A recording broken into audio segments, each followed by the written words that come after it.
பார்த்தீங்கன்னா ஒரு 4-5 லட்சம் பேர் படிக்கக்கூடிய ஒரு பள்ளி. அதுல வாதியாரோ இல்லை பிரின்சிபலோ எல்லாரும் பாஸ் ஆகணும் நான் சொல்றேன். நம்ம வருஷம் கடைசியில் ரிப்போர்ட் கார்டை வந்து இந்த 15 வருஷம் படிச்சதுல 30 பேர் பாஸ் ஆயிருக்காங்க, இல்லை 100 பேர் பாஸ் ஆயிருக்காங்க. இதை பார்த்து பிரின்சிபலை பாராட்டுறதா இல்லை நம்ம வருத்தப்படுறதா? இதை நீங்க பாஸ் ஆகிறதுக்கெல்லாம் ஒன்றும் பெருசா உங்களுக்கு புத்திசாலித்தனமும் தேவையில்லை. ஒரு ப்ரிசப்டர் கேண்டிடேட் எஸ்என்பி அது வேற விஷயம். ஒரு அபியாசியாக இருப்பதற்கு நமக்கு பெரிதாக புத்திசாலித்தனம் தேவையில்லை. இன்ஃபேக்ட் பாபு மகாராஜ் இடத்துல ரொம்ப அருமையாக சொல்கிறார், fools progress faster in spirituality.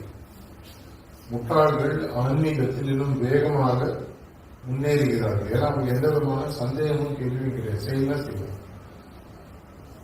நமக்கு 1008 சந்தேகங்கள்.